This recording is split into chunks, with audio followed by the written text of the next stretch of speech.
হাদিস শরীফের মধ্যে আসছে, আবু হুরায়রা রাদিয়াল্লাহু তাআলা আনহু হতে বর্ণিত হাদিস, আল্লাহর নবীজি বলেন, কিয়ামতের দিন সর্বপ্রথম 3 শ্রেণীর মানুষকে আল্লাহ হিসাবের জন্য ডাকবে। 1 নাম্বার, আল্লাহ তাআলা একজন শহীদকে ডাকবেন। শহীদ আল্লাহর সামনে রক্তাক্ত অবস্থায় উপস্থিত হয়ে যাবে। আল্লাহ তাআলা জিজ্ঞাসা করবে, আমার গোলাম, তোমার এই অবস্থা কেন, তোমার এই পরিণতি কেন? লোকটা বলবে, আল্লাহ, আপনার দ্বীন আপনার জমিনে প্রতিষ্ঠা করার জন্য কাফেরদের বিরুদ্ধে যুদ্ধ করতে করতে আমি আমার প্রাণকে উৎসর্গ করে দিয়েছি। আমি কাফেরদের বিরুদ্ধে যুদ্ধ করতে করতে আমার এই অবস্থা। আল্লাহ তাআলা জিজ্ঞাসা করবেন, তুমি যে যুদ্ধ করছো কোন উদ্দেশ্যে করছো, তোমার নিয়তটা কি ছিল?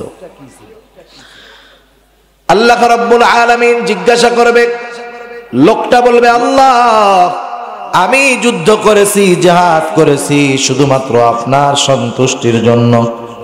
আল্লাহ তাআলা বলবে, আমার গোলাম, তুমি মিথ্যা বলতেছো। আমি আল্লাহ তোমার অন্তরের খবর জানি। তুমি জিহাদ করেছো যাতে করে দুনিয়ার মানুষ তোমাকে বীর বলে, বাহাদুর বলে, তোমার প্রশংসা করে। বান্দা, দুনিয়ার মানুষ তোমাকে বীর বলেছে, বাহাদুর বলেছে, বীরুত্তম বলেছে, তোমাকে অনেক খেতাবে ভূষিত করেছে। তুমি যে উদ্দেশ্যে জিহাদ করেছো দুনিয়ায় তুমি তা পেয়ে গেছো। সুতরাং আজকে আমি আল্লাহর তরফ থেকে তোমার জন্য কিছু নাই, তুমি চলে যাও, তোমার ঠিকানা হলো চিরস্থায়ী জাহান্নাম। আল্লাহ তাআলা দ্বিতীয়ত একজন দানবীরকে ডাকবেন। আল্লাহ তাআলা জিজ্ঞাসা করবে, ও আমার গোলাম, আমি আল্লাহ তোমাকে অনেক সম্পদ দিয়েছি, এই প্রদত্ত সম্পদ তুমি কোন কাজে ব্যয় করেছো? ওই লোকটা বলবে, আল্লাহ, আপনার দেওয়া সম্পদ আমি দান করেছি, সদকা করেছি। যার ঘর নাই তাকে ঘর বানায় দিয়েছি, যার বাড়ি নাই তাকে বাড়ি বানায় দিয়েছি। আল্লাহ তাআলা জিজ্ঞাসা করবে, এত কষ্টের উপার্জিত সম্পদ তুমি কেন দান করেছো, কি উদ্দেশ্যে দান করেছো? লোকটা বলবে, আল্লাহ, আপনার দেওয়া সম্পদ আমি আপনার সন্তুষ্টির জন্য দান করেছি। আল্লাহ তাআলা বলবে, না বান্দা, তুমি মিথ্যা বলতেছো। আমি আল্লাহ তোমার অন্তরের খবর জানি। তুমি দান করেছো যাতে করে দুনিয়ার মানুষ তোমাকে দানবীর বলে। তুমি দান করেছো যাতে করে দুনিয়ার মানুষ তোমাকে গরিবের বন্ধু বলে। তুমি দান করেছো যাতে করে দুনিয়ার মানুষ তোমার সমাজসেবক, তোমাকে সমাজসেবক বলে। দুনিয়ার মানুষ যাতে তোমার দানের প্রশংসা করে। ও আমার গোলাম, দুনিয়ার মানুষ তোমাকে দানবীর বলেছে, গরিবের বন্ধু বলেছে, সমাজসেবক বলেছে, তোমার দানের প্রশংসা করেছে। তুমি যেই উদ্দেশ্যে দান করেছো দুনিয়ায় তুমি তা পেয়ে গেছো। আজকে আমি আল্লাহর তরফ থেকে তোমার জন্য কিছু নাই, তুমি চলে যাও, তোমার ঠিকানা হলো চিরস্থায়ী জাহান্নাম। চিন্তা করেন, দান করছে, এত কষ্টের উপার্জিত সম্পদ দিবে কোথায়? জাহান্নামে। এবার আল্লাহ তাআলা একজন আলেমকে উপস্থিত করা হবে আল্লাহর সামনে। আল্লাহ তাআলা জিজ্ঞাসা করবে, ও আমার গোলাম, কেন তুমি ইলম অন্বেষণ করেছো, কেন তুমি ইলম শিখেছো, কোরআন শিখেছো? লোকটা বলবে, আল্লাহ, আমি আপনার সন্তুষ্টির জন্য ইলম শিখেছি। আল্লাহ তাআলা বলবে, আমার গোলাম, তুমি মিথ্যা বলতেছো। আমি আল্লাহ তোমার অন্তরের খবর জানি। তুমি ইলম শিখেছো যাতে করে দুনিয়ার মানুষ তোমাকে বড় আলেম বলে, হাফেজ বলে, কারি বলে, মুফতি বলে, মুহাদ্দিস বলে, শাইখুল হাদিস বলে, বড় আলেম বলে, বড় বক্তা বলে। যে উদ্দেশ্যে তুমি ইলম শিখেছো দুনিয়ায় তুমি তা পেয়ে গেছো। দুনিয়ার মানুষ তোমাকে আলেম বলেছে, হাফেজ বলেছে, কারি বলেছে, মুফতি বলেছে, মুহাদ্দিস বলেছে, শাইখুল হাদিস বলেছে, তোমার ইলমের প্রশংসা করেছে। তুমি দুনিয়ায় যে উদ্দেশ্যে ইলম শিখছো দুনিয়ায় তুমি তা পেয়ে গেছো। আজকে আমি আল্লাহর তরফ থেকে তোমার জন্য কিছু নাই, তুমি চলে যাও, তোমার ঠিকানা হলো চিরস্থায়ী জাহান্নাম। আমানতু বিল্লাহ, আমি ঈমান এনেছি আল্লাহ তাআলার উপর। আমরা পড়তাম ওয়া মালাইকাতিহি, ফেরেশতাগণের উপর ঈমান এনেছি। ওয়া কুতুবিহি, ঈমান এনেছি কিতাব সমূহের উপর। ওয়া রুসুলিহি, ঈমান এনেছি রাসূলগণের উপর। ওয়াল ইয়াউমিল আখিরি, ঈমান এনেছি কিয়ামতের দিনের উপর। ওয়াল কদরি খাইরিহি ওয়া শাররিহি মিনাল্লাহি তাআলা, আমি ঈমান এনেছি তাকদীরের ভালো মন্দ সব আল্লাহর তরফ থেকেই হয়। এরপরে পড়েছি ওয়াল বাসি বাদাল মাউত, ঈমান এনেছি মৃত্যুর পরে পুনরায় পুনরুজ্জীবিত হওয়ার পর। যদিও এখানে মনে হয় বিষয় মোট 7টা, কিন্তু ওয়াল ইয়াউমিল আখিরি এইটা, আর লাস্টে যেইটা ওয়াল বাসি বাদাল মাউত, মূলত এই দুইটি বিষয় এক। এই জন্য সর্বসাকুল্য ঈমানের ভিত্তি হয় 6টি। এর মধ্যে একটি হলো তাকদীরের ভালো মন্দ কার তরফ থেকে হয়? আওয়াজ করে বলেন, আল্লাহর তরফ থেকেই হয়। দুনিয়ার মধ্যে আমার আপনার যত কল্যাণ হয়, যত অকল্যাণ হয়, যত বিপদ হয়, সুখ হয়, স্বাচ্ছন্দ্য হয়, টাকা পয়সা হয়, অভাব হয়, রিজিকে প্রশস্ততা হয়, রিজিকে সংকীর্ণতা হয়, টাকা পয়সা হয়, ক্ষমতা পাওয়া যায়, ক্ষমতা চলে যায়, সুস্থ থাকে, অসুস্থতা হয়, সব কারো তরফ থেকে হয়, সব আল্লাহর তরফ থেকেই হয়। আর মুমিন দুনিয়ার মধ্যে তার বিপদ আপদ একটু হতেই পারে, ঠিক না? কারণ মুমিনের ঈমানের পরীক্ষা আল্লাহ তাআলা নেবেন। আল্লাহ রাব্বুল আলামিন বলেন, ঈমান এনেছো আর তোমাদের ঈমানের পরীক্ষা হবে না, এমনটা নয়। আল্লাহ তাআলা বলেন, ওয়ালা নাবলুওয়ান্নাকুম বিশাইইম মিনাল খাউফি ওয়াল জু'i ওয়া নাকসিম মিনাল আমওয়ালি ওয়াল আনফুসি ওয়াস সামারাত ওয়া বাশশিরিস সাবিরিন। আল্লাহ রাব্বুল আলামিন বলেন, অবশ্যই আমি তোমাদের পরীক্ষা নিব, ঈমানদারদের ঈমানের পরীক্ষা নেওয়া হবে। আল্লাহ রাব্বুল আলামিন জানায় দেন কিভাবে আল্লাহ তাআলা পরীক্ষা নেবেন। আল্লাহ বলেন, ওয়ালা নাবলুওয়ান্নাকুম, অবশ্যই আমি তোমাদের পরীক্ষা নিব, বিশাইইম মিনাল খাউফ, কিছু ভয়ের মাধ্যমে। আল্লাহ তাআলা বলেন ভয়ের মাধ্যমে পরীক্ষা নেওয়া হবে।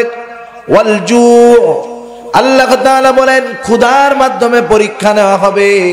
ওয়া নাকসিম মিনাল আমওয়াল, মালের কিছু নোকসান তথা লসের মাধ্যমে পরীক্ষা নেওয়া হবে। ওয়াল আনফুস, জানের কিছু ক্ষতির মাধ্যমে পরীক্ষা নেওয়া হবে। ওয়াস সামারাত, ফসলের কিছু ক্ষতির মাধ্যমে পরীক্ষা নেওয়া হবে। আর আল্লাহ তাআলা বলেন এই পরীক্ষায় যেই মানুষগুলা উত্তীর্ণ হবে ওই মানুষগুলাই হলো ধৈর্য ধারণকারী, ধৈর্যশীল বান্দা। আর আল্লাহ বলেন, ওয়াবাশশিরিস সাবিরিন, আপনি ধৈর্য ধারণকারীদেরকে সুসংবাদ জানায়া দেন।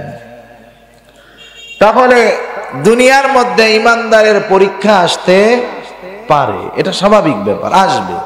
দুঃখ, কষ্ট, সুস্থতা, অসুস্থতা, বিপদ আপদ, এটা ঈমানদারের জীবনে আসবে। ঈমানদার তখন কি করবে? ধৈর্য ধারণ করবে। কি করবে?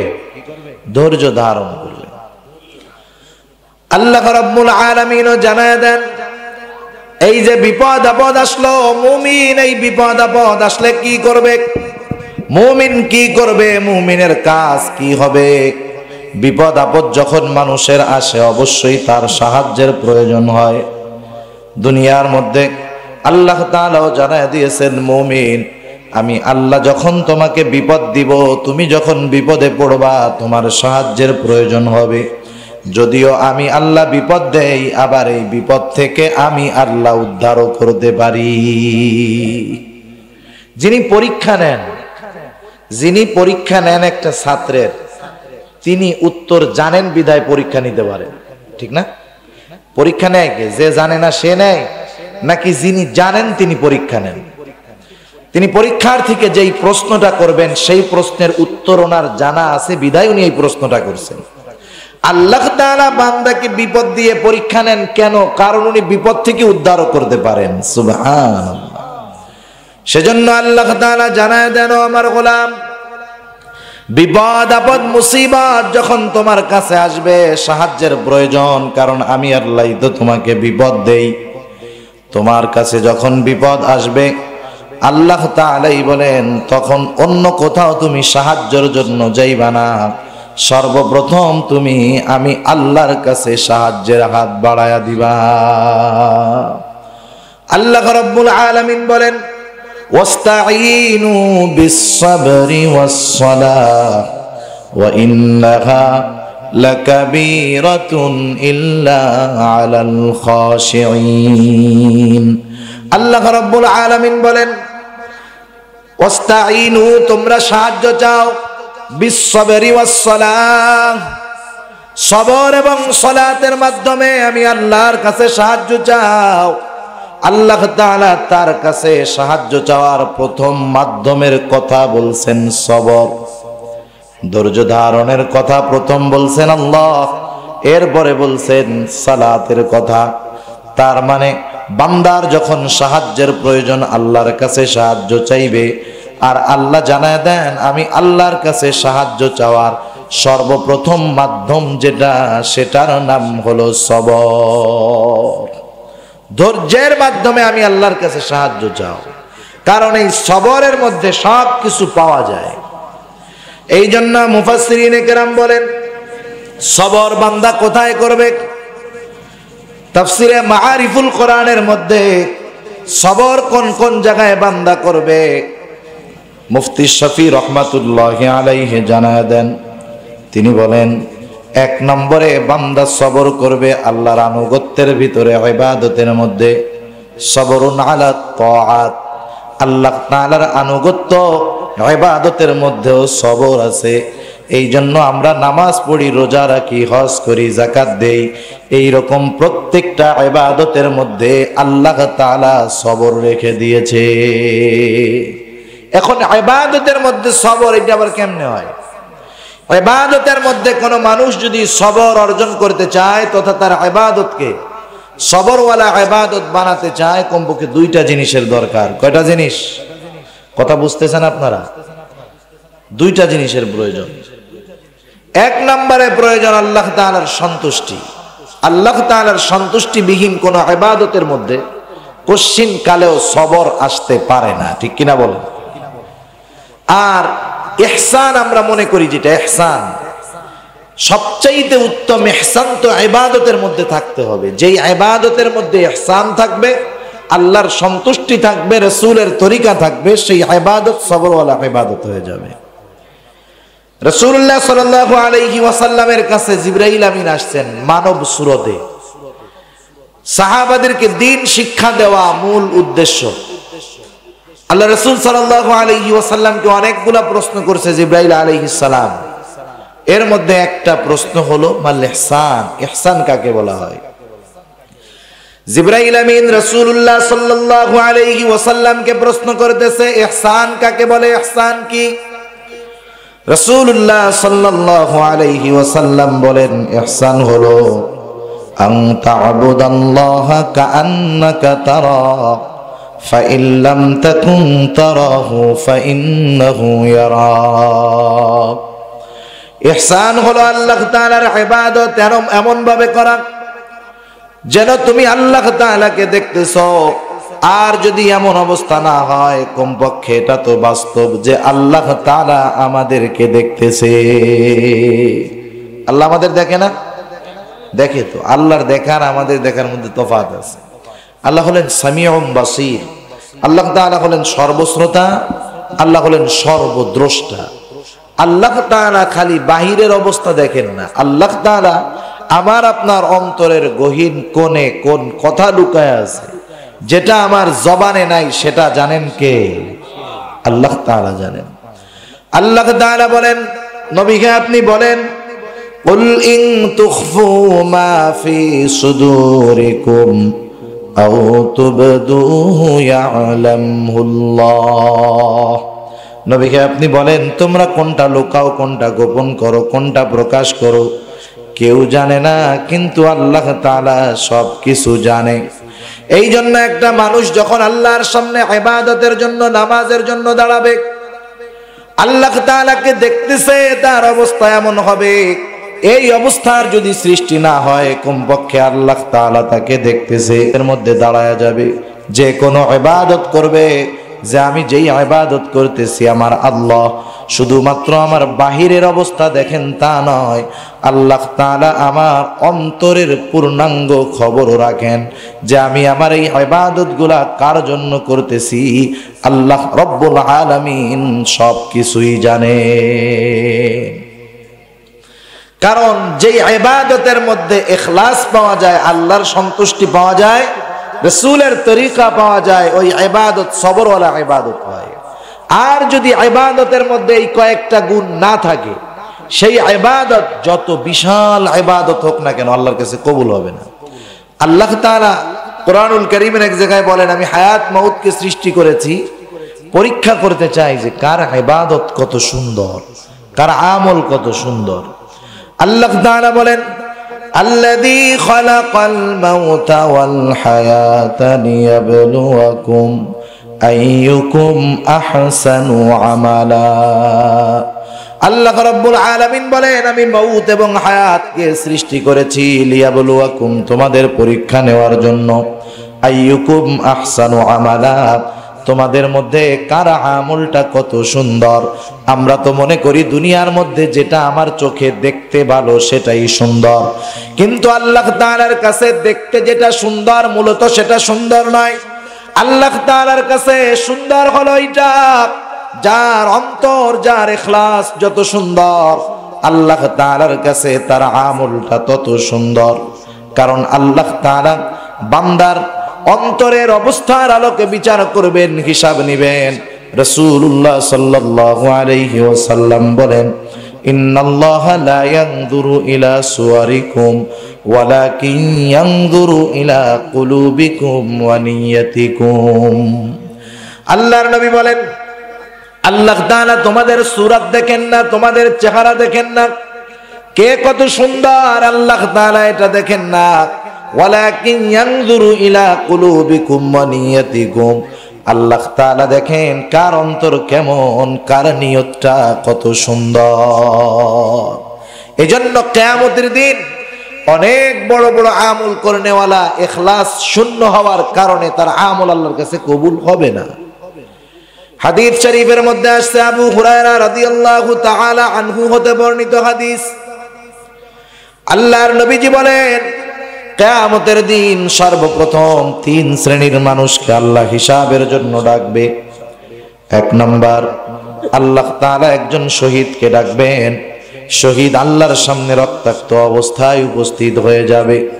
আল্লাহ তাআলা জিজ্ঞাসা করবে, আমার গোলাম তোমার এই অবস্থা কেন, তোমার এই পরিণতি কেন?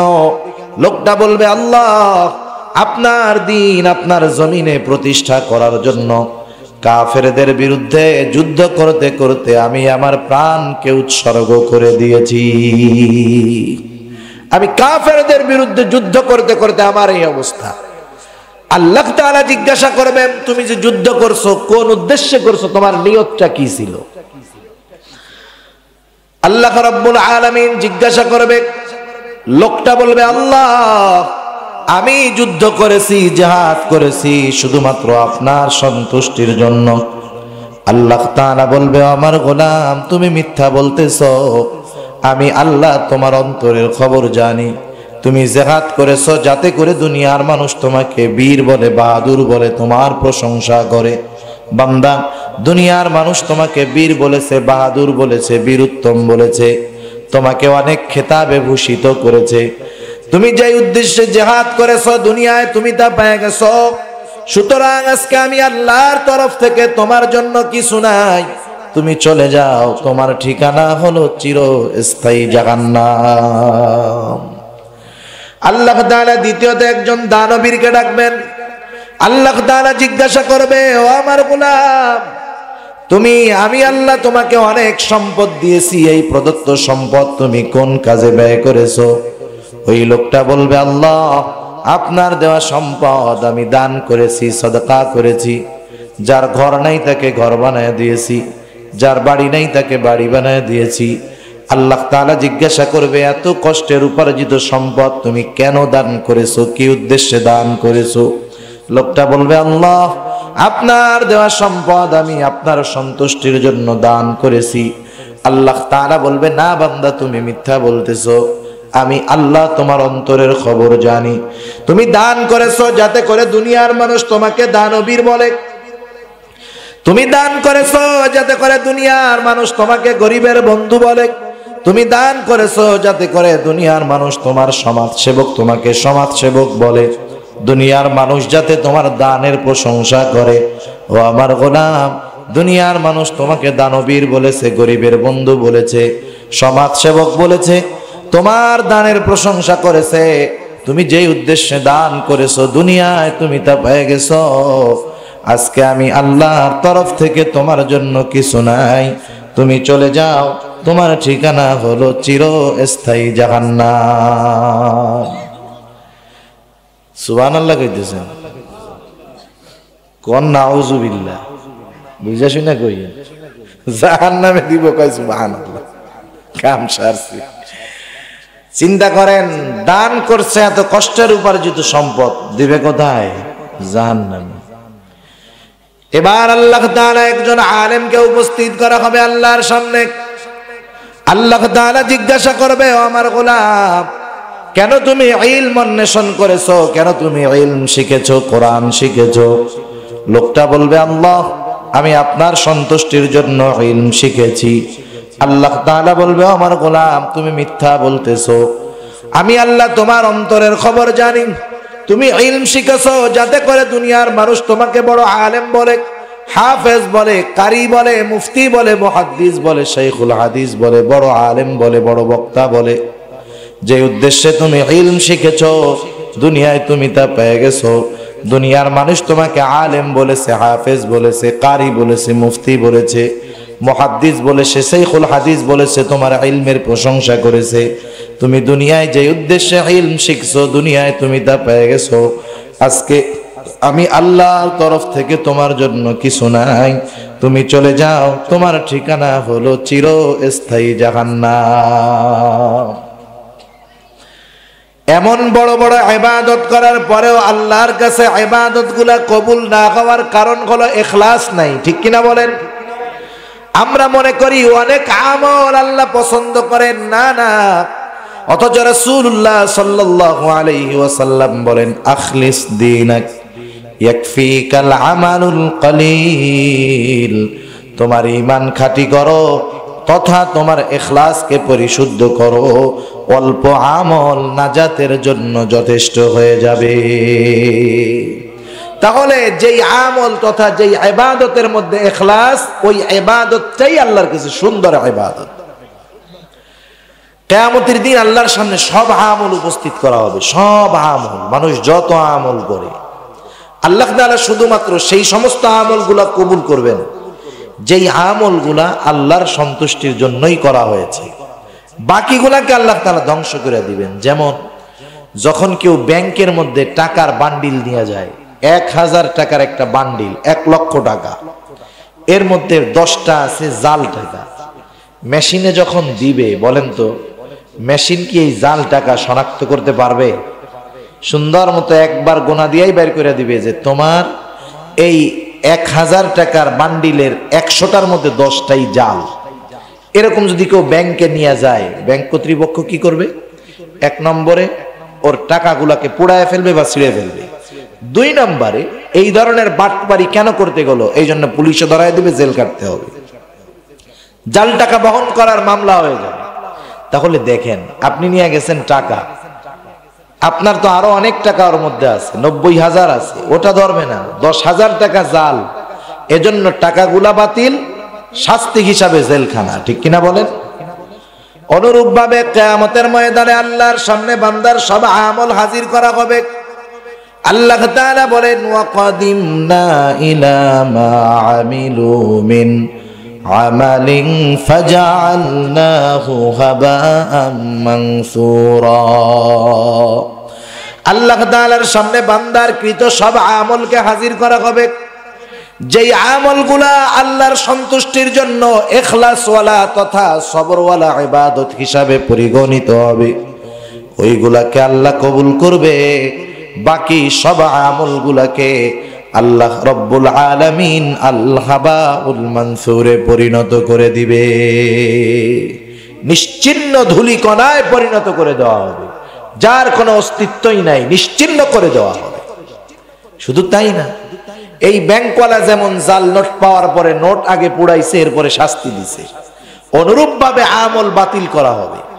আর ইবাদত তথা আমল, ছোট হোক বড় হোক, ইবাদতের একমাত্র হকদার কে? জোরে বলেন কে? আল্লাহ।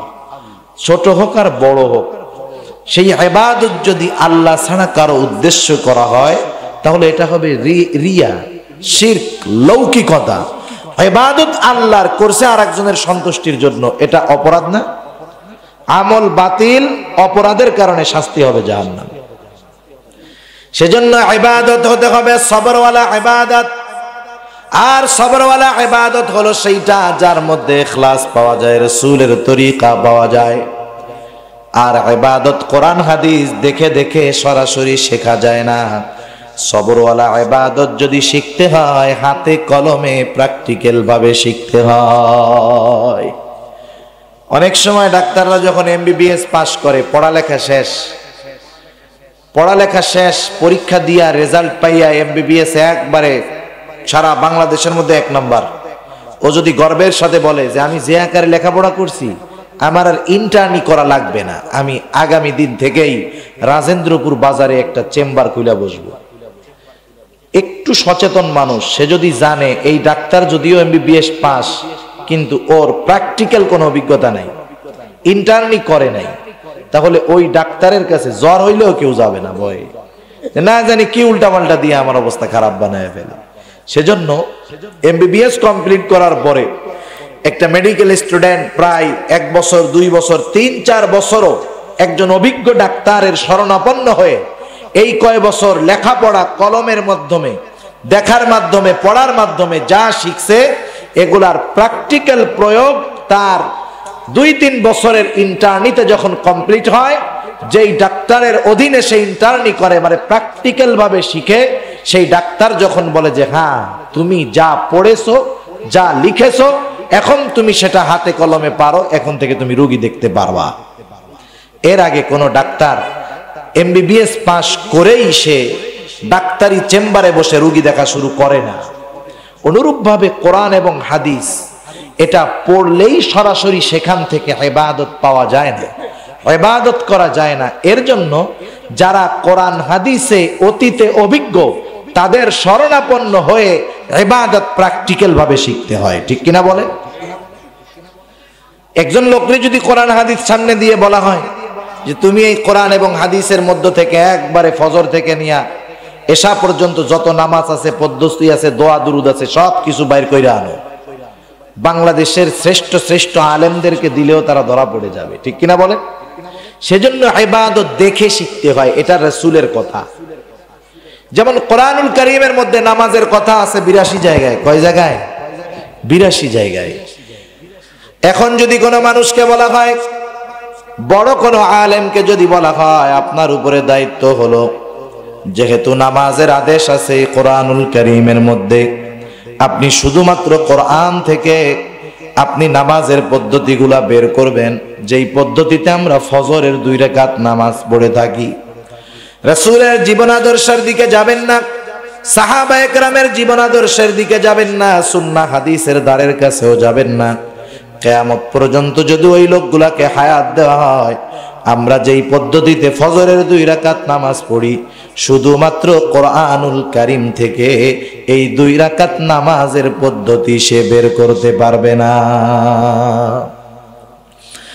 কারণ রাসূলুল্লাহ সাল্লাল্লাহু আলাইহি ওয়াসাল্লাম আমাদেরকে জানায় দিয়েছেন, কোরআনুল কারীমের মধ্যে আছে নামাজের আদেশ।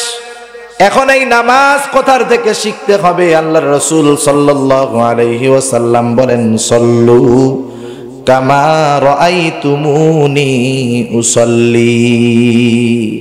নবীজি বলতেছেন, কোরআনে তো নামাজের আদেশ আছে, শিখবা কেমনে, নামাজ কিভাবে পড়বা? আল্লাহ নবী বলেন, সল্লু কামা রাআইতুমুনি উসাল্লি, নামাজ তো ওইভাবেই পড়ো যেভাবে আমাকে পড়তে দেখো। সুবহানাল্লাহ। এটা হলো ইন্টার্নি। এজন্য ইবাদত, সবরওয়ালা ইবাদত যদি বানাতে হয়, এই কোরআন এবং হাদিস, কোরআন এবং সুন্নাহর লাইনে যারা পারদর্শী তাদের কাছে গিয়ে প্র্যাকটিক্যাল ভাবে সবরওয়ালা ইবাদত শিখতে হয়। কথা বুঝেন নাই? তো যাই হোক, লম্বা হয়ে যাইতেছে কথা। এক নাম্বার এখন আল্লাহ তাআলার আনুগত্যের ক্ষেত্রে সবর। আল্লাহর আনুগত্যতা হলো রাসূলের আনুগত্যের মধ্যেই। এজন্য আল্লাহ তাআলা বলেন, মাইয়ুতি'ইর রাসূলা ফাকাদ আতা আল্লাহ। আল্লাহর রাসূলের যে আনুগত্য করবে সে আল্লাহর আনুগত্যশীল বলে বর্ণিত হবে। আল্লাহ রাব্বুল আলামিনের হাবিবের আদর্শকে যিনি গ্রহণ করবে, তার ইবাদতের পদ্ধতিকে যারা গ্রহণ করবে, তাদের ইবাদত, তাদের আনুগত্য, তার সবরওয়ালা আনুগত্য হয়ে যাবে। দুই নাম্বার, মুফাসসিরিনে কেরাম বলেন, সবরুন আনিল মাআসি, গুনার থেকে বেঁচে থাকার ক্ষেত্রে সবর। গুনাহ সামনে আসবে, কিন্তু গুনার থেকে বেঁচে থাকতে হবে। সেটা জবানের গুনাহ হোক, সেটা কানের গুনাহ হোক, সেটা চোখের গুনাহ হোক। কারণ আল্লাহ প্রদত্ত এই অঙ্গ প্রত্যঙ্গ, এগুলা সব আমাদের কাছে আমানত। আর যখন আমরা গুনাহ করি, এই আমানত গুনার খেয়ানত করা হয়ে যায়। একটা মানুষ যখন গুনাহ করে তার অঙ্গ প্রত্যঙ্গের দ্বারা, সে শুধু যে গুনার পাপ, একটা গুনাহ করতেছে, যেই গুনাহ করলো সেইটার পাপ করে তা না, বরং তার কাছে আল্লাহ তাআলা যেই আমানত দিয়েছেন সে আমানতের খেয়ানত সে করে। আল্লাহ তাআলা বলেন, ইয়ালামু খাইনাতাল আ'য়ুনি ওয়া মা তুখফিস সুদূর। আল্লাহ তাআলা বলেন, তোমরা চোখের কি খেয়ানত করো, অন্তরের মধ্যে কি গোপন করো, সব আল্লাহ তাআলা জানে। চোখের কি খেয়ানত করো, অন্তরের মধ্যে কি গোপন করো, সব আল্লাহ তাআলা জানে। যদিও এখানে দুইটা জিনিসের কথা উল্লেখ করা হয়েছে, একটা চোখ আর একটা অন্তর। আল্লাহ তাআলা বোঝাতে চান, ও আমার গোলাম, আমি আল্লাহ যেহেতু তোমার অন্তরের খেয়ানতের খবরটাও রাখি, সুতরাং তোমার হাত পা সহ অন্যাঙ্গ যত অঙ্গ প্রত্যঙ্গ আছে, ওই অন্যান্য অঙ্গ প্রত্যঙ্গ গুলার খেয়ানতের খবরও আমি আল্লাহর জানা আছে। সব কিছু আল্লাহ তাআলা আমাদের জন্য রেকর্ড করে রাখতেছে। আমরা কি আমল করি, কি গুনাহ করি, কি পাপ করি, সব রেকর্ড আছে না নাই? কিরামান কাতিবিন আছে না? কিরামান কাতিবিন ইয়ালামুনা মা তাফআলুন। কিরামান কাতিবিন, আমরা কি আমল করি সব কিরামান কাতিবিন জানে। কিরামান কাতিবিন সরকারি চাকরিজীবী না যে দৈনিক 8 ঘন্টা ডিউটি। একটা মানুষ বালেগ হওয়ার পর থেকে কিরামান কাতিবিন তার মৃত্যু পর্যন্ত তার সাথে থাকে, কখনো এক মুহূর্তের জন্য তার থেকে বিচ্যুত হয় না। রহমতের ফেরেশতা কিছু কিছু জায়গায় যায় না, যেমন যেই ঘরের মধ্যে কুত্তা বিড়ালের ছবি আছে ওই ঘরের মধ্যে রহমতের ফেরেশতা যায় না। কিন্তু কিছু ফেরেশতা আপনি যে জায়গায় যান সে জায়গায় যায়। পায়খানার মধ্যে যাবেন ওই জায়গাও যাবে, কেউ যদি পায়খানার মধ্যে ডুবও দেয় ওই জায়গাও চলে যাবে। একটা হলো কিরামান কাতিবিন, আর একটা হইল মালাকুল মউত। যেখানেই যাওয়া হোক ও সেখানেই চলে যাবে সময় মতো। আর একটা ফেরেশতা আছে যে আমাদের শব্দগুলাকে রেকর্ড করে। এই যে আন্তর্জাতিক মাতৃভাষা দিবস আসতেছে 21শে ফেব্রুয়ারি, আন্তর্জাতিক মাতৃভাষা দিবস। পৃথিবীর অন্য কোন জাতি তাদের ভাষার জন্য জীবন দেয় নাই, একমাত্র বাঙালিরা দিয়েছে। তাদের শাহাদাতের বিনিময়ে আজকে আমরা বাংলা ভাষায় কথা বলতে পারতেছি। আল্লাহর কাছে দোয়া করি আমরা, আল্লাহ তাদেরকে শাহাদাত নসিব করুক, সবাই বলি আমিন। বলার কারণ হলো অন্য একটা, এই আন্তর্জাতিক মাতৃভাষা দিবস আন্তর্জাতিকভাবে পালিত হবে, কারণ এটা ইউনেস্কোর দ্বারা স্বীকৃত, সারা দুনিয়াব্যাপী এটা পালিত হবে। কিন্তু সারা দুনিয়ার এই দিবস পালনের পদ্ধতি আর মুমিনের পদ্ধতি কখনো এক হতে পারে না। মুমিনের তো কিছু পদ্ধতি আছে। মুমিন এদের জন্য সূরা ইখলাস পড়ে দোয়া করবে সব সময়, ওই দিনই যে করতে হবে তা না, সব সময় তাদের জন্য দোয়া করবে, কারণ তাদের কল্যাণে আমরা আজকে হয়তো বাংলা ভাষায় কথা বলতে পারতেছি। তাদের জন্য সূরা ইখলাস পড়ে দোয়া করবে, সূরা ফাতিহা পড়ে দোয়া করবে। সারা দুনিয়ার মানুষ তাদের জন্য যা করে করুক, একবার যদি কেউ ইখলাস পড়ে তার জন্য দোয়া করে, সারা দুনিয়ার মানুষের উদযাপন আর ইখলাস পড়ে একবার দোয়া করার সমান তো হবেই না, বরং তুলনারও কোনো সুযোগ নেই, ঠিক কিনা বলেন? সেজন্য আমরা এমন কোন পদ্ধতিতে তাদের রূহের মাগফিরাত কামনা করব না যাতে তাদের উপরে শাস্তি হওয়ার সম্ভাবনা আরো থাকে। তো যাই হোক, দেখেন এই যে আমাদের শব্দগুলাও রেকর্ড হইতেছে, গুনাহ যে আমরা করি। আল্লাহ তাআলা বলেন, মা ইয়ালফিযু মিন কাউলিন ইল্লা লাদাইহি রাকীবুন আতীদ। আমরা যেই কথাগুলা বলি, যেই শব্দগুলা জবান দিয়ে বের করি, প্রত্যেকটা শব্দ লিপিবদ্ধ করার জন্য একজন ফেরেশতা আছে। সেজন্য আমরা জবানের গুনাহগুলা থেকে বাঁচব। আজকে তো গুনাহ আমাদের জন্য সহজ হয়ে গেছে। একটা সময় মানুষ যদি গুনাহ করতে চাইতো, যখন মন চায় তখন গুনাহ করা যাইতো না। মনে করেন একটা মানুষ 30 বছর আগে তার মনে চাইছে সে একটা সিনেমা দেখবে। বলেন তো 30 বছর আগে যেখানে খুশি যখন খুশি সিনেমা দেখা যাইতো নাকি? যাইতো? তার গুনাহ করতে যাইতে হবে গাজীপুর শহরে, সেখানে যাবে, গিয়ে সিনেমা হলের মধ্যে সিনেমা দেখবে, 3 ঘন্টা গুনাহ করে চলে আসবে। সপ্তাহের বাকি সময় তার আর ওই ধরনের বড় কোনো গুনাহ হয় না। এভাবে কিছুদিন চলার পর আসলো বাংলাদেশে বিটিভি, ব্যাটারি দিয়েও চলে, অ্যান্টিনা দিয়েও চলে। এখন হলো সাপ্তাহিক গুনাহ। কি গুনাহ? সাপ্তাহিক গুনাহ। জুমার নামাজ আদায়ের পরে নাওয়া খাওয়া নাই, সবাই গিয়া টেলিভিশনের সামনে, যার বাড়িতে টেলিভিশন আছে সেখানে গিয়া সবাই বসে পড়ছে। টেলিভিশন বাইরে দিয়া একবারে ছোটখাটো একটা সিনেমা হল হয়ে যাইত। মোটামুটি সাপ্তাহিক গুনাহ। এরপরে আসলো ডিশের লাইন। ডিশের লাইন প্রথম যখন আসছে, এবার প্রতিদিনই সিনেমা হয়, প্রতিদিনই গুনাহ হয়। আস্তে আস্তে চ্যানেলের সংখ্যা বাড়লো। একজনের একটা অনুষ্ঠান খুব প্রিয়, এটা দেয় সকাল 9টার সময়, ওই সময় ওনার ব্যস্ততা। ওই চ্যানেলওয়ালারা জানায় দিছে, আপনি 9টার সময় বাচ্চারে নিয়ে স্কুলে গেছেন, আপনার এই গোনাটা ছুটে গেছে, অসুবিধা নাই, বিকাল বেলায় গোনা কাজা করার সুযোগ আছে। তাই না? তাহলে দেখেন, ঘরের মধ্যে গোনা কাজারও সুযোগ আছে। এরপরে আপনি তো ঘরের মধ্যেই শুধু গোনা করতে পারবেন, কিন্তু আপনার তো রাস্তায় গোনা করার সুযোগ নাই, বাইরে গোনা করার সুযোগ নাই। এবার এসে গেছে মোবাইল। আপনার যখন খুশি তখন আপনি সিনেমা দেখতে পারতেছেন, গোনা করতে পারতেছেন। ইন্টারনেটের কানেকশন দিয়ে যা মন চায় তা করতে পারতেছেন। এই পর্যন্ত তো একটা বিষয় ছিল যে আপনার ইচ্ছাধীন ছিল, ইচ্ছা করলে আমি গোনাটা করতেও পারি, নাও পারি। কিন্তু এখন এমন কিছু প্রয়োজনীয়তা আমাদের সামনে আনা হলো, এই প্রয়োজনীয়তা আমাদের সামনে এনে আমাদেরকে আমাদের পয়সায় গোনা করতে বাধ্য করা হলো। কেমনে? ইমো একটা সফটওয়্যার আছে, ইমো আছে না? স্বাভাবিক, এটার প্রয়োজনীয়তা তো আমাদের কাছে অনেক বেশি। আত্মীয় স্বজন বাইরে আছে, বিদেশে আছে, কথা বলতে হয়, দেখে দেখে কথা বলে।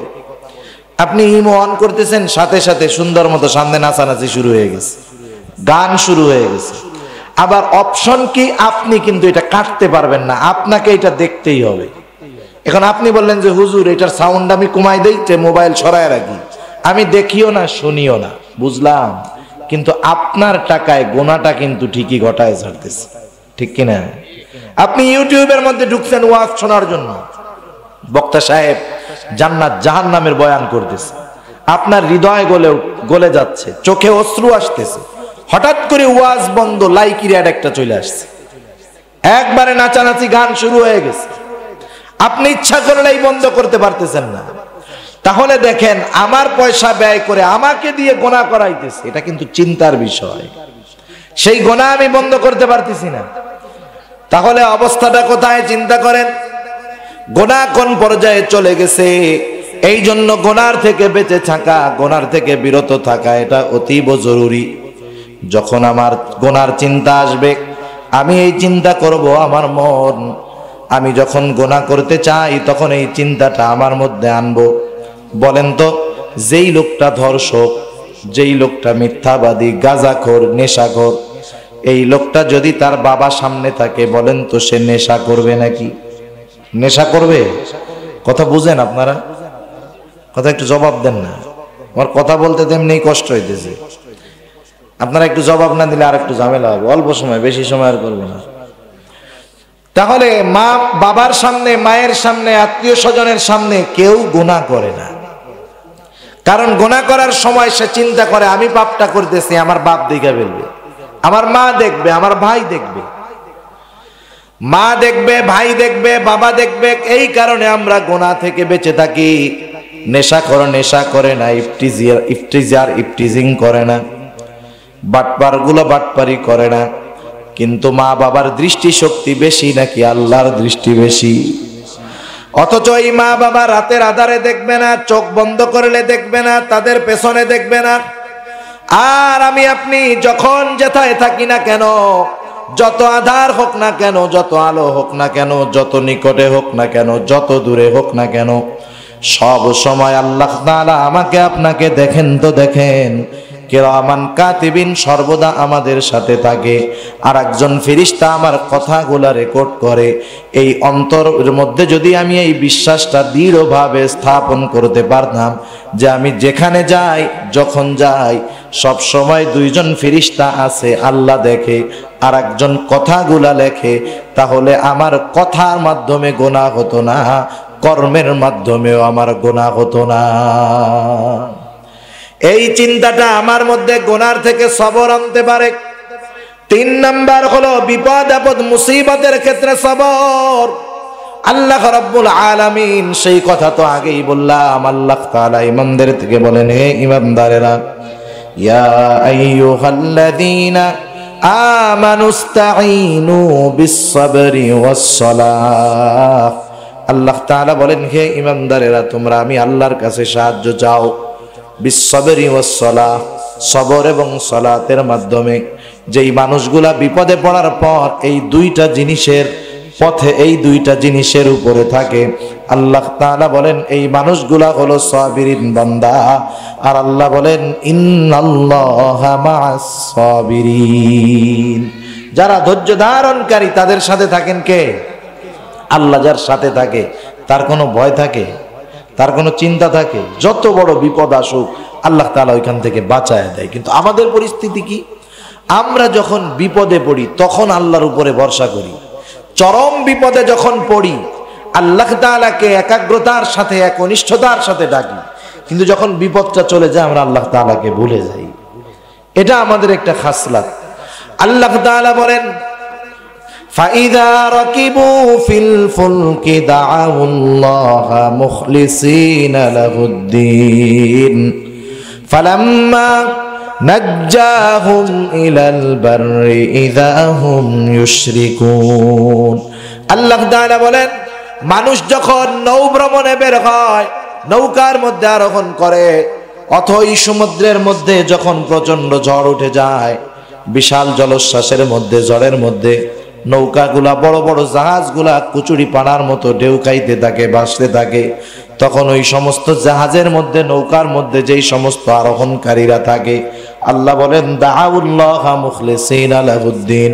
আল্লাহ তাআলা বলেন তারা একনিষ্ঠ, একাগ্রতার সাথে তারা আল্লাহ তাআলাকে ডাকে, তখন শুধুমাত্র আল্লাহর উপরে ভরসা করে। তারা বলে, আল্লাহ আপনি ছাড়া কেউ বাঁচানোর মতো নাই, এই অথই সমুদ্রের মধ্যে আপনি যদি সাহায্য না করেন বাঁচার কোনো উপায় নাই। আল্লাহ তাআলা বলেন তাদের এই আহ্বানে আমি যখন তাদেরকে নিরাপদে পৌঁছায় দেই, ফালাম্মা নাজ্জাহুম ইলাল বাররি ইযা হুম ইউশরিকুন, আমি আল্লাহ যখন তাদেরকে নিরাপদ স্থানে পৌঁছায় দেই, আল্লাহ তাআলা বলেন তখন তারা আমি আল্লাহর সাথে শিরিক করা শুরু করে। তারা কি করে? একটু আগে ডাকছিল কারে? জোরে বলেন। আল্লাহকে ডাকছিল। যখন বিপদ চলে গেছে এখন কি কয়? নৌকার পাটাতন ভালো ছিল, নাইলে যে ঝড়, যেই ঢেউ, এই ঢেউতে, এই স্রোতের তোড়ে নৌকা টিকার কথা না। আর একজন বলে, বেড়া খালি নৌকা ভালো হইলে হবে? আমাদের যে নৌকার চালক ছিল সে বড় এক্সপার্ট ছিল, বাইল বুঝে বুঝে চালাই, এই তো আমাকে বাঁচাইছে। ঠিক কিনা বলেন? কিন্তু যখন বিপদের মধ্যে ছিল ডাকছে কাকে? তার মানে বিপদ যখন আসে তখন সবর ঠিক থাকে, বিপদ গেলে নাই হয়ে যায়। সেজন্য আল্লাহ তাআলা বলেন, বান্দা বিপদ আপদ আসতে পারে, অসুস্থতা আসতে পারে, অসুস্থ হতে পারো, কিন্তু ওষুধ যে তোমার অসুস্থতাকে দূর করে দিবে এটার উপরে ইয়াকিন রাখো না। চিকিৎসা গ্রহণ করা এটা সবরের বিপরীত না, এটা তাকওয়ার বিপরীত না। বরং কেউ যদি অসুস্থ হয় সুন্নাহ অনুযায়ী তার উপরে সিদ্ধান্ত হলো চিকিৎসা গ্রহণ করবে, এটা সুন্নাহ, কিন্তু ইয়াকিন থাকবে আল্লাহর উপর, চিকিৎসার উপরে নয়। কারণ কোন ওষুধ, কোন চিকিৎসা কোন মানুষকে বাঁচাতে পারে না। আমরা তো অনেক সময় দেখি একই রোগে আক্রান্ত 5 জন মানুষ একই ডাক্তারের অধীনে, ওই ডাক্তার ট্রিটমেন্ট করে, অপারেশনও একরকম, দেখা যায় চিকিৎসার পরে 2 জন বেঁচে আছে, 3 জন মারা গেছে, হয় না? যদি ট্রিটমেন্ট সবারই সেম হয়ে থাকে, রোগ যদি সবার সেম কোয়ালিটি হয়ে থাকে, তাহলে তো চিকিৎসার মাধ্যমে সবার বাঁচার কথা। কিন্তু কেন বাঁচে নাই? কেন ওষুধে কাজ করে নাই? কারণ হায়াত শেষ, ওষুধ আর বাঁচাইতে পারবে না। মূলত ওই কয়জন বাইচে আছে ওষুধের জোরে নয়, হায়াত আছে, এই জন্য আল্লাহ বাঁচায় রাখছে। তাহলে চিকিৎসা এটা সুন্নাহ সেই জন্য করা হবে, কিন্তু ইয়াকিন হবে আল্লাহ তাআলার উপর, তাহলে সবরের বিপরীত হবে না। দ্বিতীয়ত, শুধু চিকিৎসা গ্রহণ করবে এমনটা নয়, বরং সাথে সাথে আল্লাহ রাব্বুল আলামিনের সাথে বান্দা নামাজের মাধ্যমে কথোপকথন করবে, বান্দা নামাজের মাধ্যমে আল্লাহ তাআলার কাছে বিপদ হইতে উদ্ধার হওয়ার সাহায্য চাইবে। আমাদের অভ্যাস হলো আমরা মনে করি আল্লাহর কাছে শুধু বড় বড় জিনিসগুলো চাইতে হয়। আমরা মনে করি আল্লাহর কাছে ক্ষমতা চাইতে হয়, বড় গাড়ি চাইতে হয়, বাড়ি চাইতে হয়, টাকা পয়সা চাইতে হয়, এগুলা ছাড়া আল্লাহর কাছে আর কিছু চাইতে হয় না। কিন্তু সাহাবায়ে কেরাম আল্লাহ তাআলার কাছে জুতার ফিতা ছিঁড়ে গেলে সেটাও চাইতো, সুবহানাল্লাহ। কারণ দেখেন, আপনাদের এলাকার মাননীয় এমপি মহোদয় সাহেব, আপনি যদি এমপি মহোদয়ের সাথে দেখা হওয়ার পর, সহজে কি দেখা করা সম্ভব? কত পদ্ধতি প্রসেসিং করে যাইতে হবে আপনাকে। আপনার ইউনিয়নের ওই মাননীয় চেয়ারম্যান মহোদয়ের কাছে যাইতে হবে, উনি বিভিন্ন পদ্ধতিতে প্রসেস করায়া হয়তো 6 মাস পরে আপনার ওনার সাথে কথা বলার সুযোগ করায়া দিবে। এবার আপনি 2 জন চেয়ারম্যান, আপনি বসছেন এমপি সাহেবের সামনে, বসার পরে আসতে বলতেছেন যে এমপি সাহেব আপনার কাছে একটা জিনিস আমার চাওয়ার আছে। কি চান? আপনি বললেন যে আমার একটা ক্যাডবেরি চকলেট কিনে দেন। আপনি কি চাইছেন? যে 6 মাস মেহনতের পরে এমপি সাহেবরে যে কি কইছেন, আমার একটা 10 টাকার চকলেট কিনে দেন। আশেপাশে যেই আছে ওইটা আপনার আগে থাপ্পড় মারবে। বেটা এমপি সাহেবের কাছে চকলেট চাই, তুই এমপি সাহেবের কাছে চাইবি যে আমার একটা পদ দেন, আমার ঘর নাই একটা ঘর করে দেন, বাড়ি নাই বাড়ি করে দেন। 2, 4, 10 লাখ টাকার কম ডিমান্ড যদি হয়, করে এমপির সাথে কথা বলতে কইছে কি? ঠিক কিনা বলেন? দেখেন, দুনিয়ার যারা ক্ষমতাধর এদের কাছে বড়টা চাইতে হয়, এজন্য আমরা মনে করি আল্লাহর কাছেও বড়টা চাইতে হয়, কিন্তু বিষয়টা তা না। আপনার যার সাথে সম্পর্ক বেশি, আপনি তার কাছে সবচাইতে ছোটটাও চাইতে পারবেন, সবচাইতে বড়টাও চাইতে পারবেন। যেমন একটা ছোট বাচ্চা, 2-3 বছরের বাচ্চা ছেলে, ওর বাবার সাথে ওর ভালো সম্পর্ক, ওর বাপরে বলছে বাপ তোমার যা মন চাই তুমি আমার কাছে চাইবা। এবার দোকানে নিয়ে গেছে ছেলেটাকে, ছোট বাচ্চা কি বুঝে, রঙিন চকলেটের প্যাকেট দেখে বলে আব্বু আমাকে আপনি ওই চকলেটটা কিনে দেন। আপনি বললেন যে ওইটার দাম 1 টাকা, কিনে কি করবি? কিন্তু ওইটা তো দেখতে ওর কাছে ভালো লাগতেছে, ও বলবে না না ওইটাই আমার লাগবে। 1 টাকার চকলেট একটা কিনে দিলেন। এবার বাচ্চাকে নিয়ে বাড়ির দিকে ফিরতেছেন, হঠাৎ করে মাথার উপর দিয়ে বড় বিমান যায়। ছেলেটা এবার ওই দিকে তাকায় বলে আব্বু এটা কি? আপনি বললেন এটা হলেন বিমান, প্লেন, এটা দিয়ে অনেক দূরে যাওয়া যায়, বিদেশে যাওয়া যায়, অনেক দেশে যাওয়া যায়, ঘোরা যায়। এবার ছোট বাচ্চা তো বুঝবে না ওইটার দাম কেমন, ও এবার বলবে আব্বু আমাকে ওটাও কিনে দাও। ছোট বাচ্চা 1 টাকার চকলেট আপনার কাছে কিনতে চেয়ে লজ্জা পায় নাই, বিশাল বিমানটা চাইতেও সে লজ্জা পায় নাই। কেন পায় নাই? কারণ সন্তানের সাথে বাবার সম্পর্কটাই ওইরকম। অনুরূপভাবে বান্দার সাথে আল্লাহর সম্পর্ক মা বাবার সাথে সন্তানের সম্পর্কের চাইতে বেশি না কম? এটা বেশি থাকা উচিত। বরং আল্লাহ তাআলা তো মা বাবার চাইতে অগণিত গুণ বেশি ভালো তার বান্দাকে বাসেন। সেজন্য যার সাথে যার মহব্বত যত বেশি, তার কাছে তত ছোট জিনিসও চাওয়া যায়, বড় জিনিসও চাওয়া যায়। সুবহানাল্লাহ। সেজন্য আল্লাহ তাআলার কাছে সাহায্য আমরা চাইব, বড় হোক আর ছোট হোক। আল্লাহ তাআলা তো প্রতি রাত্রের শেষ প্রহরে বান্দাদেরকে ডাকে, আমার গোলাম কার কি প্রয়োজন আমি আল্লাহর কাছে চাও, কার সম্পদ প্রয়োজন চাও, কার সম্পদ প্রয়োজন চাও, যার যা কিছু প্রয়োজন চাও, কার গুনাহ মাফ করানোর প্রয়োজন চাও, তোমরা যা চাইবা আমি আল্লাহ তাআলা সব কিছুই তোমাকে দিয়ে দিব। আর বান্দার সাথে আল্লাহর সাথে কথোপকথনের মাধ্যম হলো নামাজ। দুনিয়ার একজন ক্ষমতাধর ব্যক্তির সাথে কথা বলার জন্য কত প্রসেস করতে হয়, কিন্তু বান্দার সাথে আল্লাহর কথোপকথনের কোনো বড় প্রসেস নাই। বান্দা ওযু করবে, নামাজের মধ্যে দাঁড়ায় যাবে, সূরা ফাতিহা শুরু করবে, তিলাওয়াত করবে, প্রতিটা আয়াত পড়বে, আর আল্লাহ তাআলা তার তিলাওয়াতকৃত আয়াতগুলার প্রতিটা আয়াতের জবাব আল্লাহ দিয়ে দিবে। বান্দার সাথে আল্লাহর কথোপকথনের মাধ্যম হলো এই নামাজ। এজন্য বান্দা যখন নামাজে দাঁড়ায় অনেক হালাল জিনিস তার জন্য হারাম হয়ে যায়, কারণ তখন কথা চলতেছে কার সাথে? আল্লাহর সাথে কথা চলতেছে। আর সাহাবায়ে কেরাম এরা তো বিপদ আপদের মুহূর্তে নামাজের মাধ্যমেই সমস্যার সমাধান করে নিয়েছে। সাইয়েদুনা হযরত ওমর রাদিয়াল্লাহু তাআলা আনহুর সময় একবার মদিনায় দুর্ভিক্ষ দেখা দিল, চরম খাবারের অভাব, বাজারে যা পাওয়া যায় সাধারণ মানুষের ক্রয় সীমার বাইরে। যেমন যখন করোনাকালীন সময় কিছু জিনিসের দাম কমছে, কিছু জিনিসের দাম অতিরঞ্জিত বেড়ে গেছে, বাজারের মধ্যে পাওয়া যায় কিন্তু দাম বেশি, সবাই কিনতে পারে না।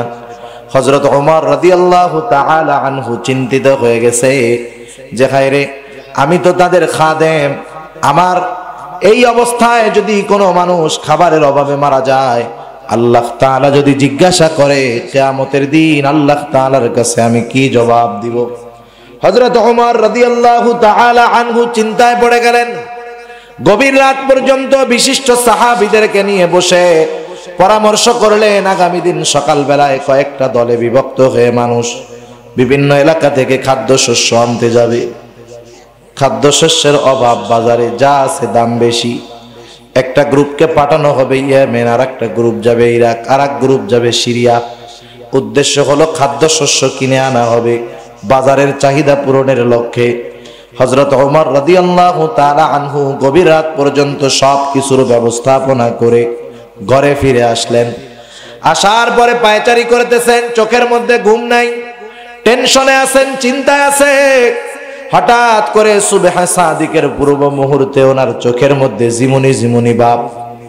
ক্লান্ত ওমর দেহটাকে বিছানার সাথে এলায়া দিলেন, চোখের মধ্যে কেমন জানি ঘুম ঘুম ভাব আসতেছে, তন্দ্রা তন্দ্রা ভাব। এর মধ্যেই তিনি স্বপ্নে দেখতেছেন রাসূলুল্লাহ সাল্লাল্লাহু আলাইহি ওয়াসাল্লাম হযরত ওমর রাদিয়াল্লাহু তাআলা আনহুর সামনে চলে আসছে, মুখটা মলিন। হযরত ওমর রাদিয়াল্লাহু তাআলা আনহু জিজ্ঞাসা করে, ইয়া রাসূলুল্লাহ, আপনার চেহারাটা কেন মলিন দেখা যায়? রাসূলুল্লাহ সাল্লাল্লাহু আলাইহি ওয়াসাল্লাম বলে, ওমর, তুমি বিপদে পড়েছো, আল্লাহ বিপদ দিয়েছে, সেই বিপদ থেকে উদ্ধার হওয়ার জন্য তুমি দুর্যোগ মোকাবেলা কমিটি গঠন কইরা বিভিন্ন এলাকার মধ্যে তুমি খাদ্যশস্য কিনতে আনতে পাঠাইতেছো। যেহেতু এই অভাব, এই মুসিবত আল্লাহ তাআলা দিয়েছেন, ও ওমর, দুনিয়ার পদ্ধতি গ্রহণ করতেছো বিপদ থেকে বাঁচার জন্য, প্রয়োজন মিটানোর জন্য। ও ওমর, আমি কি তোমাদেরকে বিপদ থেকে উদ্ধার হওয়ার পদ্ধতি শিখায়া দেই নাই? আমি কি তোমাদের প্রয়োজনীয়তা পূরণের পদ্ধতি শিখায়া দেই নাই? আমি কি তোমাদেরকে সালাতুল হাজাত শিখায়া দেই নাই? হযরত ওমর রাদিয়াল্লাহু তাআলা আনহুর ঘুম ভেঙে গেল। হযরত ওমর রাদিয়াল্লাহু তাআলা আনহুর কানে মসজিদে নববীর থেকে আজানের আওয়াজ ভেসে আসলো। সবাই তো প্রস্তুত, ফজরের নামাজের পরে সবাই বের হয়ে যাবে। হযরত ওমর রাদিয়াল্লাহু তাআলা আনহু ফজরের নামাজের সালাম ফিরাইলেন, বলতেছেন, রাখো, কোথাও কোনো কাফেলার যাওয়া লাগবে না, সালাতুল হাজতের আমল শুরু করে দাও। ইতিহাস সাক্ষী দেয়, সম্ভবত তারিখে দামেস্ক ইতিহাস সাক্ষ্য দেয়, হযরত ওমরের কথার পরে সালাতুল হাজতের আমল শুরু হয়ে গেল। এক সপ্তাহ লাগে নাই, মদিনার বাজার পুনরায় শস্যে ভরপুর হয়ে গেল। সেজন্য আজকে আমরা যখন বিপদে পড়ি, আমরা যদি অর্থের অভাবে পড়ি, প্রথম দৌড়াই কার কাছে টাকা পাওয়া যায়, ঠিক না? যদি বন্ধু বান্ধব আত্মীয় স্বজনের কাছে কর্জে হাসানা না পাই, দৌড়াই সুদখোরের কাছে, কেমনে সুদ পাওয়া যায়। আমি অসুস্থ, আল্লাহর কাছে বলার আগে আমি আগে দৌড়াই ডাক্তারের কাছে। ডাক্তারের কাছে দৌড়ান, সেটাই মানা নাই, কিন্তু যখন মুসিবত আসবে আগে আল্লাহর কাছে বলতে হবে, ভরসা করতে হবে, সুন্নাত হিসাবে চিকিৎসা করাতে হবে। সেজন্য মুসিবত দেন আল্লাহ, মুসিবত থেকে উদ্ধার করেন আল্লাহ। এখন যখন কোন বান্দা মুসিবতের মধ্যে পড়বে, সে কি করবে? আল্লাহ তাআলা সেই আমল শিখায় দেন। আল্লাহ বলেন, আল্লাযীনা ইযা আসাবাতহুম মুসিবা ক্বালু ইন্না লিল্লাহি ওয়া ইন্না ইলাইহি রাজিউন। আল্লাহ তাআলা বলেন, আল্লাযীনা ইযা আসাবাতহুম মুসিবা, যখন তাদের কাছে কোনো মুসিবত বিপদ আপদ চলে আসে, যারা ধৈর্য ধারণকারী বান্দা, ধৈর্যশীল আল্লাহর বান্দা, এদের কাছে যখন কোনো বিপদ আপদ মুসিবত চলে আসে, এরা কি বলে? ইন্না লিল্লাহি ওয়া ইন্না ইলাইহি রাজিউন। নিশ্চয়ই আমরা আল্লাহর জন্য, আবার আল্লাহর কাছে আমরা ফিরে যাব। ইন্না লিল্লাহি ওয়া ইন্না ইলাইহি রাজিউন। আমাদের দেশের অধিকাংশ মানুষ মনে করে এটা মানুষ মরলেই শুধু পড়তে হয়, এটা শুধু মানুষ মরলে পড়ে, এটা হলো মানুষ মরার দোয়া। বিষয়টা এমন না তো, ছোট বড় সব মুসিবতে এই দোয়া পড়তে হবে। সুবহানাল্লাহ। মুসলিম শরীফের এক বর্ণনা, একটা ঘটনা বলি, এই ঘটনার মাধ্যমে আলোচনা শেষ করে দেব। রাসূলুল্লাহ সাল্লাল্লাহু আলাইহি ওয়াসাল্লামের একজন স্ত্রী ছিলেন উম্মে সালামা রাদিয়াল্লাহু তাআলা আনহা, উম্মাহাতুল মুমিনিন।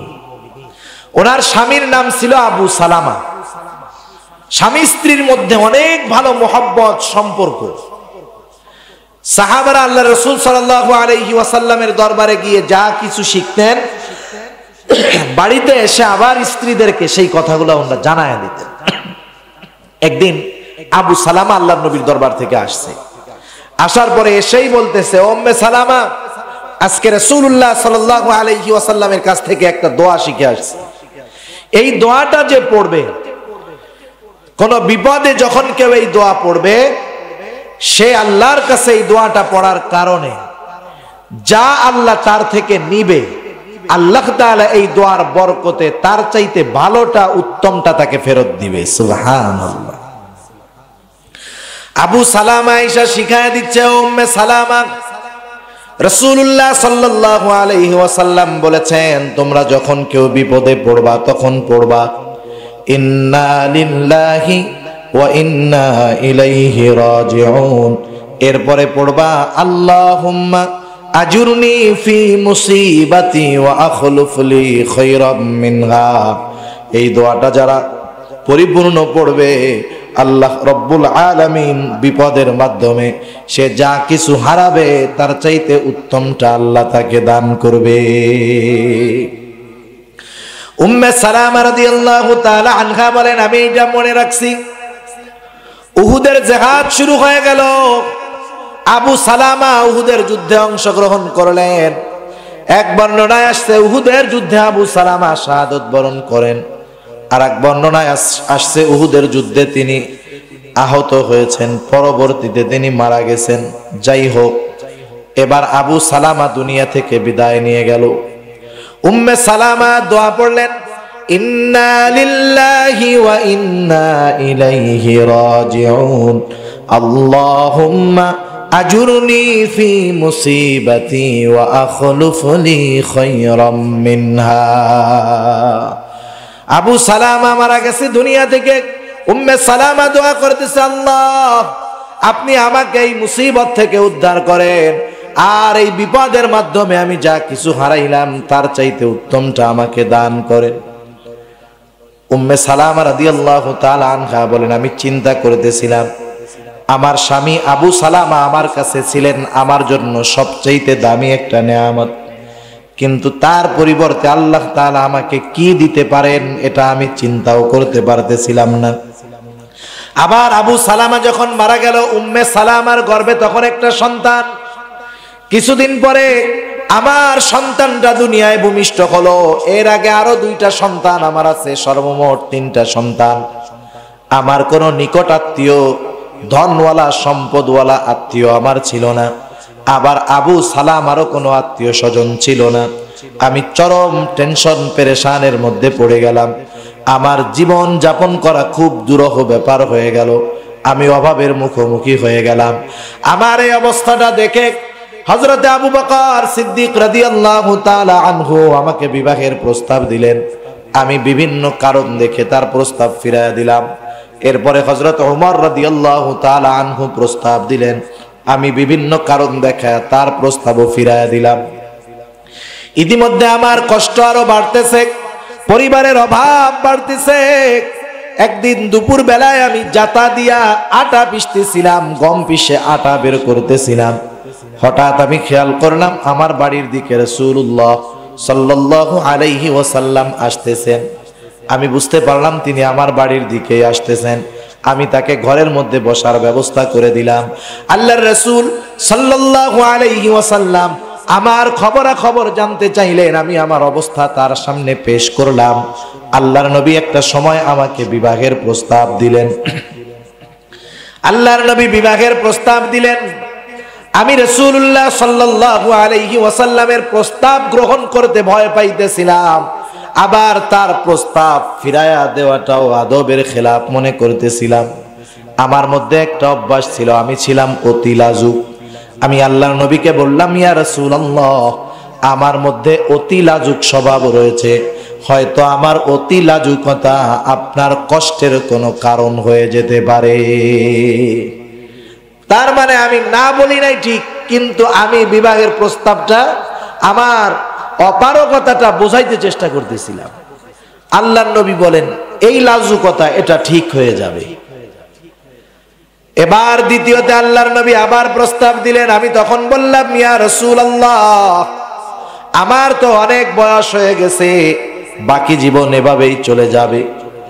আল্লাহর নবী বললেন, আমার বয়স হয়ে গেছে 55 বছর, তোমার চাইতে আমি বয়সে অনেক বড়, কোনো অসুবিধা নেই। আল্লাহর নবী আবার প্রস্তাব দিলেন।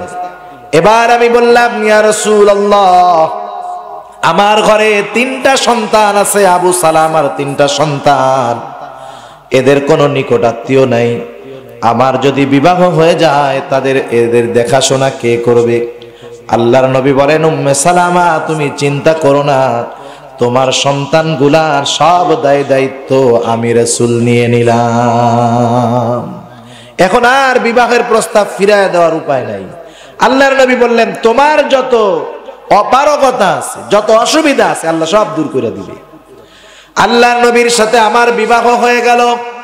এবার আমি সেই কথা মনে করলাম যা আমাকে আবু সালামা শিখাইয়া দিয়েছিল। আবু সালামা যখন মারা গেল, এটা ছিল আমার জন্য সবচাইতে বড় মুসিবত, বিপদ।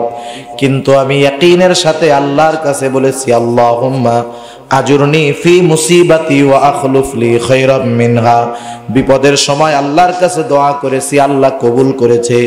আল্লাহ তাআলা আবু সালামার বদলে এমন উত্তম স্বামী আমাকে আল্লাহ তাআলা দান করেছে, যার মতো উত্তম স্বামী তামাম দুনিয়ায় আগেও আসে নাই, পরেও আর আসবে না।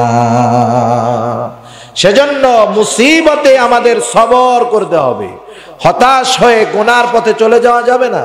কত মানুষ যখন একটু ছোটখাটো বিপদে পড়ে মাজারে যায়, কবরে যায়, পীরের কাছে যায়, আছে না নাই? আপনাকে আমাকে আল্লাহ যেটা শিখাইয়া দিয়েছে সেইটা আগে করেন না, আল্লাহর রাসূল যেটা শিখাইয়া দিয়েছে সেইটা আগে করেন না।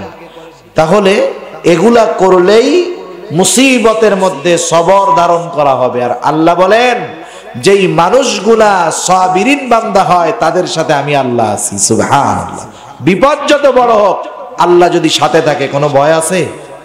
যখন আবু বকর সিদ্দিক রাদিয়াল্লাহু তাআলা আনহু তিনি বলতেছেন, যখন আমরা হিজরত করার সময় সাওর পর্বতের মধ্যে 3 দিন লুকায়া থাকছি গর্তের মধ্যে, মক্কার মানুষেরা, এরা মানুষের পায়ের চিহ্ন নির্ণয় করে বুঝতে পারতো যে এই পায়ের চিহ্নটা কার। তারা আমাদের 2 জনের পায়ের চিহ্ন অনুসরণ করে একবারে গর্তের কাছে চলে আসছে। আল্লাহর কুদরত, গর্তের মুখের উপরে পায়রা বাসা বানাইছে, ডিম পাড়ছে, মাকড়সার জাল বুনে রাখছে। ওরা উপরে কথা বলতেছে পার চিহ্ন এই যে, আর তো দেখি না। 2 ভাগে বিভক্ত হয়ে গেছে। একদল বলে গর্তের মধ্যে দেখ, আর একদল বলে আরে এই জায়গায় পায়রার বাচ্চা ফুটাইছে, তার ডিম ফুটাইছে, এই জায়গায় ওই মাকড়সার জাল, এর মধ্যে মানুষ ঢুকলে কি ওইগুলো থাকে নাকি? আবু বকর সিদ্দিক রাদিয়াল্লাহু তাআলা আনহু বলেন, আমি চরম ভয়ে, আমি চিন্তা করতেছি যারা কথা বলতেছে প্রত্যেকের গলার আওয়াজ আমি শুনতেছি, প্রত্যেককে আমি চিনতেছি। আমাদেরকে খুঁজতে যাওয়ার জন্য বেশি দূর যাওয়ার দরকার নাই, ওরা ওদের পায়ের দিকে নজর দিলেই আমাদেরকে দেখতে পাবে। এমন এক অবস্থা, নিজের জন্য ভয়ও না, চিন্তাও না। আমার তো ভয় এবং চিন্তা আল্লাহর রাসূলের জন্য। আল্লাহর রাসূল আমার চিন্তিত অবস্থা বুঝা ফেলছে। কি বলছে আল্লাহর নবী? আল্লাহ তাআলা কোরআনুল কারীমের মধ্যে জানায়া দেন, ইযহুমা ফিল গারি ইয ইয়াকুলু লিসাহিবিহি লা তাখাফ ওয়া লা তাহজান ইন্নাল্লাহা মা'ানা। আবু বকর সিদ্দিক রাদিয়াল্লাহু তাআলা আনহু ভয় এবং চিন্তার মধ্যে আছে। রাসূলুল্লাহ সাল্লাল্লাহু আলাইহি ওয়াসাল্লাম বলে, ও আবু বকর, লা তাখাফ ওয়া লা তাহজান, তুমি ভয়ও পেও না, চিন্তাও করো না। এইখানে শুধু আমরা দুইজন নয়, আমাদের সাথে আল্লাহও আছে। আল্লাহ যখন সাথে থাকে কোনো ভয়ের চিন্তা আছে? চিন্তা নেই। মুসা আলাইহিস সালাম উম্মতদেরকে নিয়ে চলে আসছে সাগরের পাড়ে সকালবেলায়, পার হওয়ারও কিছু নাই, ফেরাউনের বাহিনীও কাছে, একবারে কাছে চলে আসছে। উম্মত বলতেছে ইন্না লামুদরাকুন, ধরা পড়েই গেছে, আর বাঁচার উপায় নাই, মইরাই গেছি আজকে। কিন্তু মুসা আলাইহিস সালাম কি বলে? ওরা বলতেছে ইন্না লামুদরাকুন। মুসা আলাইহিস সালামের সাথীরা বলতেছে ইন্না লামুদরাকুন, আমরা তো ধরাই পড়ে গেছি। মুসা আলাইহিস সালাম বলেন, ক্বালা কাল্লা ইন্না মাইয়া রাব্বি সায়াহদিন। মুসা আলাইহিস সালাম বলেন, না, কখনো ধরা পড়বে না। কারণ কি? কারণ হিসাবে তিনি প্রথম উল্লেখ করেছেন ইন্না মাইয়া রাব্বি। ধরা যে পড়বো না এর কারণ হলো আমরা একা না, আমি একা না, সাথে কে আছে? রব আছে, আল্লাহ আছে। সুতরাং আল্লাহ বলেন, আমি কাদের সাথে আছি? ইন্নাল্লাহা মা'আস সাবিরিন, নিশ্চয়ই আল্লাহ তাআলা ধৈর্যশীলদের সাথে রয়েছেন। এজন্য সবর হলো মুমিনের সফলতার অন্যতম একটি গুণ।